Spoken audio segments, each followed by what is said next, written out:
Voy a poner una presentación porque algunas de las cosas que voy a comentar tal vez se van a ver mejor con la presentación. Vamos a ver. Quiero hablaros de dos personajes a los que obviamente tengo un gran respeto y que sin embargo obviamente en sus ideas no fueron personas perfectas, como no lo somos ninguno. Son dos personas que han influido de una forma decisiva en toda la civilización occidental y sus ideas se han convertido en formas de ver la realidad, en formas de ver las cosas. Han alterado profundamente la percepción. Nosotros sabemos que cuando alguien nos cuenta ciertas cosas, empieza a afectar a cómo vemos esas mismas cosas. Es preciosa la historia, por ejemplo, del gran pintor francés, del impresionismo francés, Monet. Monet era un hombre obsesionado por la luz. Si ponemos un cuadro de Monet a una persona que no conoce muy bien el impresionismo, dirá, bueno, no está mal el cuadro. Si le contamos la historia de Monet, su obsesión por la luz, que Monet desarrolló un interés tan grande por ver distintos matices de la luz, que cuando padeció unas cataratas y le dijeron que se tenía que operar porque estaba viendo la luz como nunca antes la había visto, decidió que no se quería operar y le dijo al oftalmólogo, doctor, usted me quiere quitar algo que llevo 40 años buscando. Si después de contarnos esa historia nos ponen delante del cuadro de Monet, os digo que todos veremos un cuadro diferente. Pues esto es lo que ha pasado con Newton y Descartes. No cabe duda que Newton, desde el punto de vista de la ciencia, Descartes, desde el punto de vista de la filosofía, han hecho unas aportaciones maravillosas a nuestra vida. Sin embargo, cometieron un error muy lógico, no fueron ellos los únicos, de alguna manera fueron los que, a modo de grandes megáfonos, impactaron más en nuestra forma de ver la realidad. Newton, por ejemplo, de alguna manera nos hizo ver un universo alejado de nuestra propia experiencia vital, un universo que se podía medir, que se podía pesar, que se podía analizar. Obviamente nosotros llevábamos viendo un universo ajeno a nosotros, unas cosas separadas de nosotros mucho antes de que apareciera Newton, pero de alguna manera Newton reforzó la relación del mundo interior con el mundo exterior. El mundo interior se podía acercar al mundo exterior, los planetas, las leyes de la Tierra, como un explorador que hiciera una fina disección, que analizara, que conceptualizara aquello que había. Por otra parte, Descartes, en el siglo XVII, hace 350 años, hizo un estudio muy profundo de la naturaleza y llegó a la conclusión de que había dos tipos de naturalezas. A una la llamó la res cogitans, era la mente, los procesos mentales. Y otra era la res extensa, lo físico, lo que se puede pesar y medir, por ejemplo, el cuerpo. Y él consideró que lo único realmente fiable era la mente. Y que el otro no era tan fiable porque los propios sentidos te podían engañar. De aquí nace el conocido dualismo cartesiano, pero veréis las implicaciones que esto ha tenido en nuestra forma de percibir la realidad y en nuestra forma de entender dónde está la oportunidad. Descartes pensó que los procesos mentales no podían afectar a los procesos físicos sencillamente porque no había conexión entre ellos. La res cogitans, lo mental, y la res extensa, lo medible, lo pesable, eso no estaban conectados. Con lo cual, nosotros éramos puros observadores pasivos de una realidad que podíamos, siguiendo a Newton, analizar, describir, categorizar y explicar. Esto tiene unas implicaciones de tal profundidad que si nos paramos a pensar y conseguimos que haga clic esto en dimensiones hondas de nuestra existencia, se produce un antes y un después. Resumiendo lo que hemos visto hasta ahora, Newton y Descartes, como muchos otros científicos y filósofos anteriores, nos hacen percibir que el mundo exterior está fuera, el mundo interior es el que está dentro de mí, no están conectados y lo que yo puedo hacer en relación al mundo exterior es sencillamente entenderlo, manipularlo, analizarlo, categorizarlo y explicarlo. ¿Qué es lo que ocurre? Pues que esto lleva al ser humano a una situación apasionante. Una situación apasionante cuando el mundo que ha conocido, el mundo exterior que ha conocido, cambia bruscamente. Ya no es el mundo de antes. Si os dais cuenta, antes podíamos pasear donde nos diera la gana. Podíamos ir a un cine, podíamos ir a un teatro, podíamos ir a un restaurante a celebrar una noche magnífica con nuestros amigos, podíamos abrazar a nuestros padres, a nuestros hermanos, a nuestros amigos, darnos la mano, darnos besos, y ese mundo de repente desaparece. Teníamos una situación económica que nadie podría decir que era especialmente fácil, pero estaba más o menos gestionada. Teníamos nuestros problemas, nuestras dificultades, y de repente enormes paralizaciones de empresas. No se puede ir a los hoteles tienen que cerrar. ¿Qué pasa con el turismo? ¿Qué pasa con los aviones, líneas aéreas que quiebran? Entonces, este mundo de repente adquiere todo aquello que a nosotros los seres humanos nos disgusta. Incertidumbre, ambigüedad, volatilidad, complejidad. Me siento inseguro. Y entonces tiendo a aferrarme a lo que sé hacer, a mantener mi estatus como sea, a seguir fiel a mi grupo, porque lo que quiero es sentirme seguro. Ahora, aquí es donde nos tenemos que parar un instante, queridos. ¿Por qué me siento seguro en mi zona de confort? ¿Y por qué me siento inseguro ante ese otro mundo exterior a mí que ha cambiado? Precisamente porque me veo ajeno a él. Creo que el mundo exterior está ahí, el mundo interior está aquí. Por eso cuando me han hecho alguna entrevista y me han preguntado ¿cuál cree que es el mundo que nos vamos a encontrar? De nuevo vemos en esta misma pregunta el reflejo del paradigma de la forma de ver de Cartesio. Nos lo vamos a encontrar porque es ajeno a nosotros. ¿Y si esto fuera un error de primer orden? Que tuviera unas consecuencias absolutamente extraordinarias. Imaginaros el mundo que se nos puede abrir si descubrimos que hay un error, tanto en la visión de Newton como en la visión de Descartes y en la visión de muchas otras personas. Dejadme que os explique ahora un aspecto de lo que se llama la neurociencia afectiva. La neurociencia afectiva es la parte de las neurociencias, las ciencias del sistema nervioso, que estudia todo lo que tiene que ver con el mundo de los sentimientos y de las emociones. En el centro de la imagen veis un punto rojo. Ese punto rojo es la amígdala. La amígdala, hay dos amígdalas, las que tenemos obviamente en la garganta y las que tenemos en el cerebro, que no tienen por supuesto nada que ver. Me refiero naturalmente a las que tenemos en el cerebro. En ese núcleo que veis ahí, tan pequeñito, tiene el tamaño de una almendra aproximadamente, está ni más ni menos que el núcleo central del miedo. Es nuestro detector de miedo. ¿Qué quiere decir? Que si yo este mundo que está envuelto en una pandemia, solo lo percibo como ajeno a mí, a ver qué más desgracias me trae.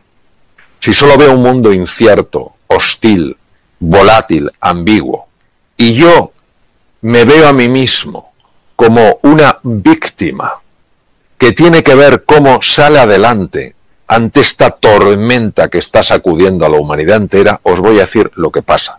Lo que pasa es que se activa ese núcleo central del miedo en la amígdala y se desactiva lo que veis ahora en color rojo. Ni más ni menos que la parte del cerebro que es absolutamente imprescindible para adaptarse. Es un momento para recordar la frase genial de Charles Darwin: no es la especie más fuerte ni la más inteligente la que sobrevive, sino la que mejor se adapta. ¿Cómo nos vamos a adaptar, queridos? Si la parte del cerebro, la parte más moderna, la corteza prefrontal, no funciona adecuadamente porque está activado el núcleo central del miedo. Ni podremos negociar, ni podremos ser creativos, ni podremos innovar, ni podremos emprender, ni podremos cooperar, ni podremos descubrir la oportunidad en medio de la dificultad, porque si hay una estructura en el cerebro clave precisamente para que eso suceda, es esa región, las áreas prefrontales del cerebro. Luego nosotros tenemos que ver cómo se puede desactivar ese núcleo central del miedo para que pueda mantenerse activada la zona que nos va a permitir a todos adaptarnos, mejorar, crecer y evolucionar. Como lógicamente soy médico, he ejercido la cirugía 26 años, aunque desde hace unos largos años ya no estoy en el ejercicio clínico, sino en la investigación y en escribir y transmitir estos conceptos, sí me importa mucho deciros que cuando se enciende el núcleo central del miedo en la amígdala, no solo se desactiva la parte anterior del cerebro, que es precisamente, como hemos comentado, la que nos ayuda a adaptarnos, es que además tiene profundos efectos a nivel del cuerpo. Si veis en la zona inferior de la presentación, con un color rosado, veréis que pone cortisol. El cortisol es una sustancia, es una hormona producida por las glándulas suprarrenales y que se utiliza mucho en medicina en situaciones muy importantes. De hecho, ha sido muy utilizado cuando en la situación actual con el COVID-19 se producía una reacción excesiva del sistema inmune y un cuadro inflamatorio. Se utiliza también en los trasplantes, etc. Pero cuando el cortisol es liberado por procesos mentales que están interpretando un territorio incierto como un territorio hostil sin siquiera haberlo conocido, solo por unos fragmentos de información, por importantes que sean, el cortisol empieza a liberarse de una forma anómala en la sangre, no gestionada por un profesional, sino anómalamente en la sangre, y esto no solo afecta a los órganos que veis debajo, tubo digestivo, hígado, sistema cardiovascular, corazón, pulmones, sino a esa célula que veis a la derecha, que es una de las células más sensibles al cortisol. Es el linfocito asesino. Imaginaros lo brutal que tiene que ser en su ataque para que a este linfocito, que es parte de nuestro ejército, le llamen asesino. A mí me recuerda en la guerra de las Malvinas, cuando decían que los británicos iban a mandar a las Malvinas a los gurkas. No sé si os acordáis de aquello. Los gurkas tienen una fama de ser gente que se escabullía, se metía sin que les pudieran ver, usaban cuchillos, degollaban a la gente, no sé si recordáis aquello. Pues de alguna manera siempre ha habido dentro de los ejércitos tropas especiales, tropas muy entrenadas para entrar en las líneas del enemigo, pues nuestra tropa especial, o al menos una de ellas, es ese linfocito, el linfocito asesino NK Natural Killer, asesino natural. Bien, este es un linfocito especializado en el ataque sobre todo a dos tipos de agentes nocivos, las células cancerígenas, número 1, y los virus. Acordaros que el COVID-19 es un virus.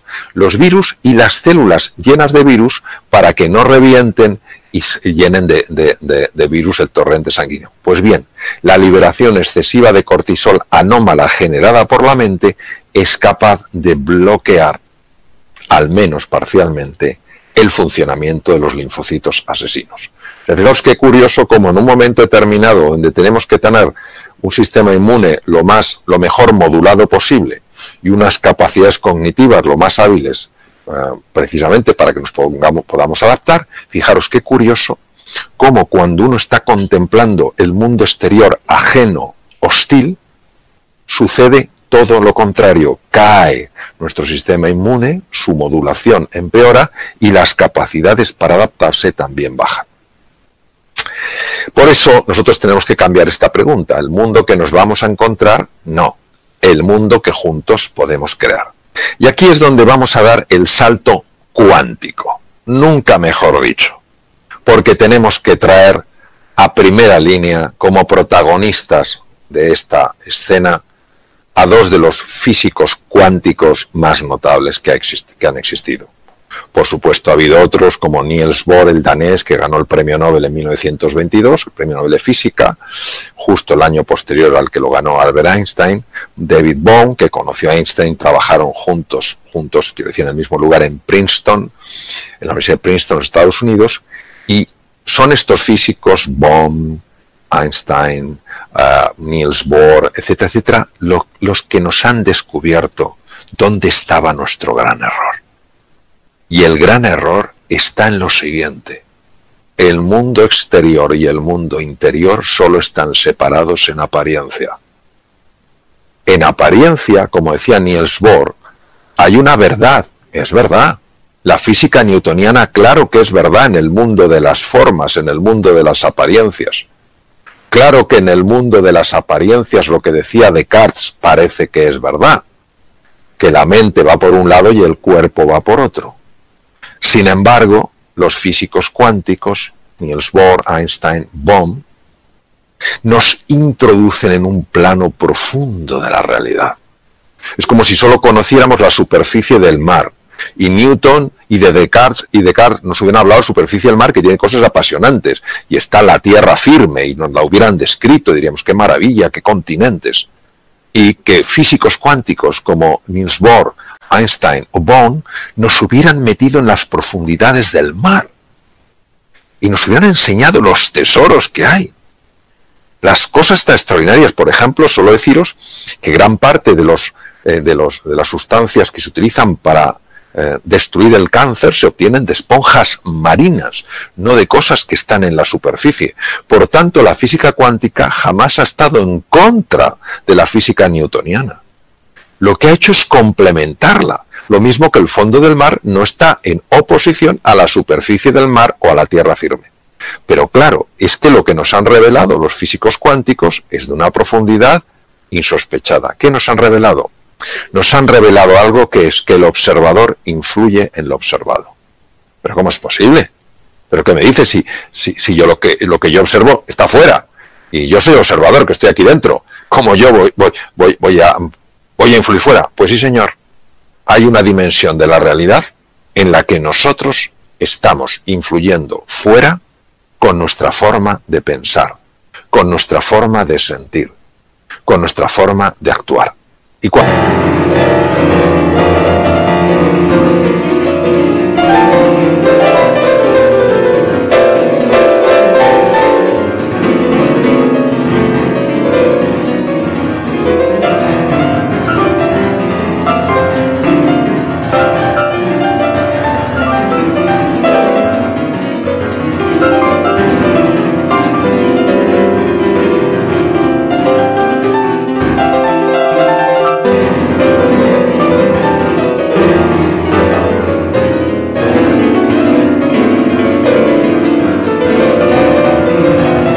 Cuando tiras del hilo y te vas para atrás, te das cuenta de que Carl Gustav Jung, probablemente de los psiquiatras más extraordinarios que ha existido, ya lo vio. Te das cuenta de que los miembros de la llamada filosofía perenne, es decir, los que no tienen la filosofía que te sirve toda la vida, Nisargadatta, Lao Tzu, Confucio, todos hablan de esto. Pero ha tenido que ser la física la que nos abra los ojos y diga, ojo, porque lo que está sucediendo dentro de ti va a tener un impacto fuera de ti, porque el observador y el observado están mucho más conectados de lo que te imaginas. Y por eso tenemos a alguien de la talla de Blake, William Blake, inglés, nació en 1757 y fue otro de los grandes filósofos para mí, aunque él era poeta, él era un magnífico grabador. Tú lees, yo lo leo a través de grandes expertos porque Blake es muy difícil de entender, William Blake, pero tú lees fragmentos de Blake y te sacuden por dentro y no sabes por qué. Luego tienes que leer a los grandes expertos, Taylor, etcétera, que se han pasado 40 años estudiándolo, etcétera, para comprender en mayor profundidad lo que querían decir. Pero fijaos lo que decía William Blake, si las puertas de la percepción, ¿de qué estamos hablando? de abrir la mirada, de que ya no hay un mundo fuera y un mundo dentro, sino que es un mismo mundo que da la apariencia que una parte está fuera y otra dentro. Si las puertas de la percepción fueran limpiadas, física cuántica, la realidad parecería como es, infinita. El mundo en un grano de arena, el paraíso en una flor, la eternidad en una hora, todo lo existente en la palma de mi mano. Pero es que hubo un científico por el que yo siento absoluta pasión. Voy por cada sitio que voy en el mundo, me muevo en el mundo, hablo con don Santiago con pasión. No solo porque a mí me ha influido mucho, aunque no le he conocido, porque él murió en 1934, nació en 1855 y murió en 1934, pero es un hombre que esto ya lo intuyó. Es el neurocientífico que mejor ha conocido el cerebro. O sea, tener en cuenta que él gana el Premio Nobel de Medicina en 1906, que eso era imposible para un español, imposible, pues lo ganó porque él hacía posible lo imposible. Y este hombre, en un mundo totalmente cartesiano, totalmente científico, totalmente rígido, siguiendo los principios absolutos de Newton, los principios absolutos de Descartes, este hombre dijo algo que creo que muchos neurocientíficos no han entendido. Todo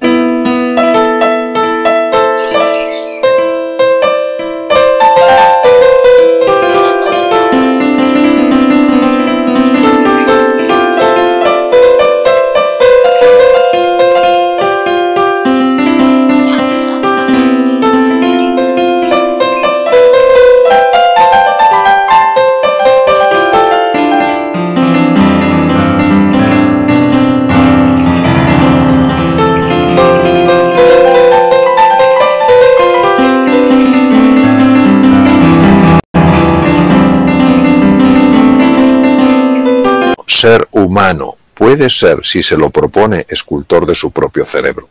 Pero vamos a ver, si Descartes decía que el pensamiento, que es lo que yo me propongo, el compromiso, lo que yo creo, no tiene relación con el cuerpo. El cerebro es cuerpo, es físico, se puede pesar, se puede medir, se puede analizar, se puede diseccionar. Y sin embargo este hombre los une. Y dice que todo ser humano puede ser, si se lo propone, escultor de su propio cerebro. Pero este hombre, ¿cómo lo pudo saber si no había tecnología? Hoy en día sí la hay. Y sabemos que la neuroplasticidad, la formación de nuevas neuronas, la formación de nuevas conexiones entre las neuronas, depende tremendamente de la forma de pensar. Por eso cuando escribí Reinventarse hablaba precisamente de eso, de lo que verdaderamente Cajal había descubierto, que el ser humano se puede reinventar, que la mente, los procesos cognitivos, naturalmente que conectan con los procesos físicos, porque son dos realidades que se pueden distinguir, pero no se pueden separar. De alguna manera, don Santiago, que de alguna manera precedió a algunos de los grandes físicos cuánticos, porque él gana el premio Nobel en 1906 por sus estudios de la teoría de la neurona, y en 1921, con el efecto fotoeléctrico, gana Einstein el premio Nobel de Medicina. Es decir, estamos hablando de personas muy cercanas en la dimensión del tiempo. O sea, fijaos qué cosa más bonita que uno sepa que su forma de pensar, que su forma de sentir puede hacerle más inteligente, más capaz, pero es que además que puede hacerle influir en las circunstancias que genera en la vida, en lo que se encuentra. Y por eso tengo 3 palabras para ofreceros, para vuestra consideración. Primero, que os atreváis a querer de verdad, que no tengáis ningún miedo en esta época de dificultad de sentir pasión por nuevos proyectos, de sentir pasión por nuevas oportunidades. No creáis que la vida quiere que vayamos con la cabeza baja. La vida en mayúscula llora cuando nos ve tristes. Entonces, querer con pasión, apasionaros por las cosas, entusiasmaros por los proyectos, entusiasmaros por las oportunidades que, aunque todavía no las vemos, van a surgir. En 1900 en Londres había 1 millón de caballos. Imaginaos la cantidad de gente que trabajaba alrededor de los caballos, el que cultivaba la alfalfa, el que tenía los establos, el que hacía las ruedas de los carruajes, el que conducía los carruajes, el que montaba los establos, y de repente aparecen los primeros coches. ¡Qué horror! El mundo se acaba. Imaginaros la cantidad de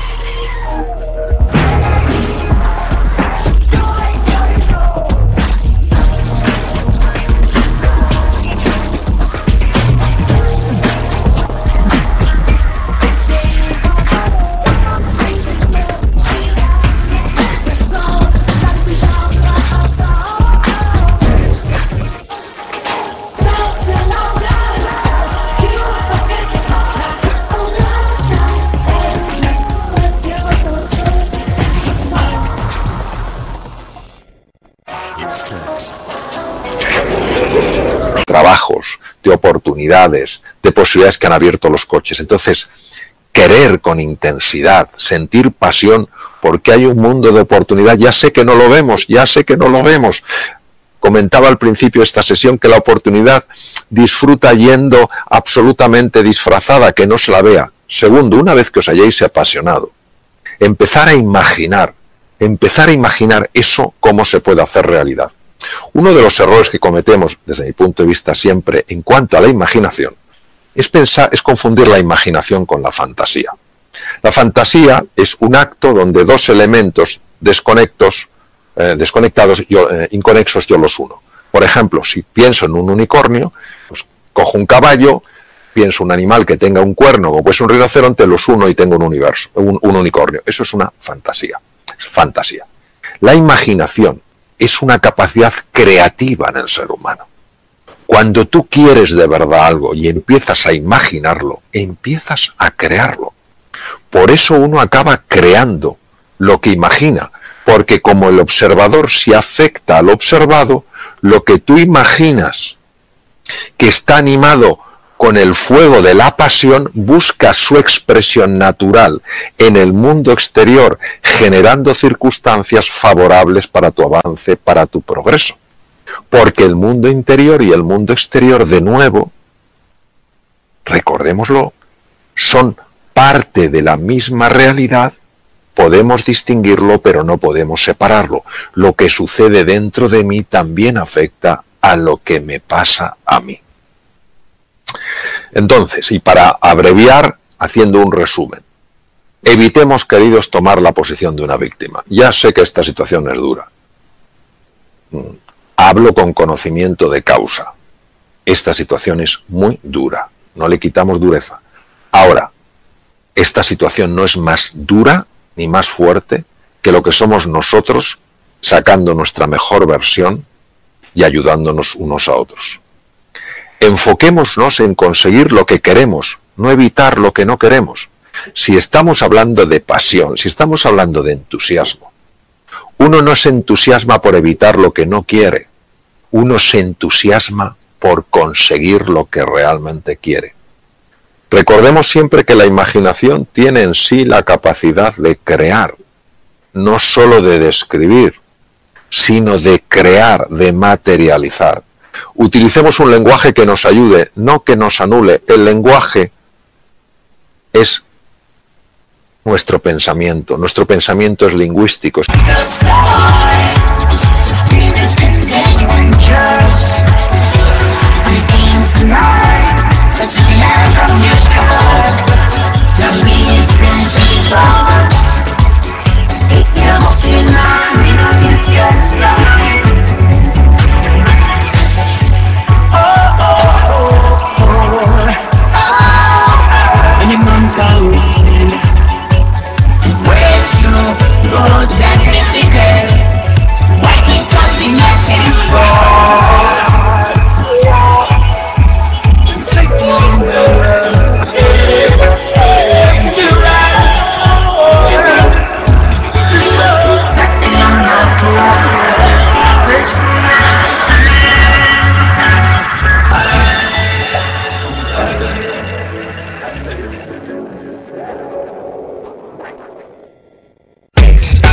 Si no tuviéramos lenguaje no podríamos pensar, no se puede pensar sin lenguaje, no es posible. Son lo mismo. Y decía el gran filósofo austriaco Wittgenstein, los límites de mi lenguaje son los límites de mi mundo.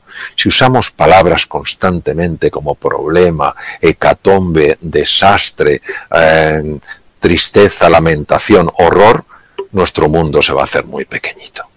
Si reconocemos que eso existe y ponemos el énfasis en la oportunidad, en el desafío, en la cooperación, en la generosidad, en la pasión y el entusiasmo, nuestro mundo se va a expandir. Y sencillamente esto no se trata de vender nada, esto se trata de compartir algo que cuando uno de alguna manera, aunque sea humildemente, lo engancha, te abre un mundo de posibilidad. Entonces, que nos abramos a la posibilidad de que lo extraordinario pueda manifestarse en nuestra vida, en tu vida. Napoleón Hill no es un hombre muy conocido en España, es un hombre muy conocido en Estados Unidos, falleció hace muchos años. Y siempre me impactó mucho esta frase que le corresponde a él y por eso hay que poner su nombre al lado de la frase. La oportunidad viene envuelta en ropa de faena. Su forma de describir que la oportunidad no viene con bombo y platillo, como describía yo al comienzo de esta sesión. La oportunidad viene envuelta en ropa de faena. Quien está en posición de víctima, quien está utilizando un lenguaje donde solo caben los problemas, las dificultades, las limitaciones, los desastres, las hecatombes, no la va a ver. Quien cree que el mundo exterior está fuera y el mundo interior está dentro, no la generará, y si no la genera tampoco la verá. Napoleon Hill pasó 25 años de su vida, un encargo que le hizo una persona muy reconocida en los Estados Unidos, pasó 25 años de su vida estudiando la vida de la gente que había podido salir adelante en situaciones muy complicadas. Y llegó a la conclusión de que al final es esto. Si tú te entusiasmas, si tú imaginas, si tú cada vez que te caes al suelo, en lugar de quedarte mirando el suelo, empiezas a mirar al horizonte, empiezan a manifestarse, a aparecer oportunidades en tu vida.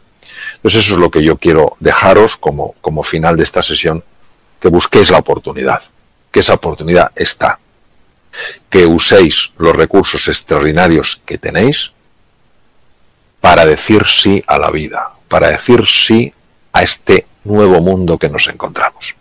Cuidaros mucho y un abrazo muy fuerte.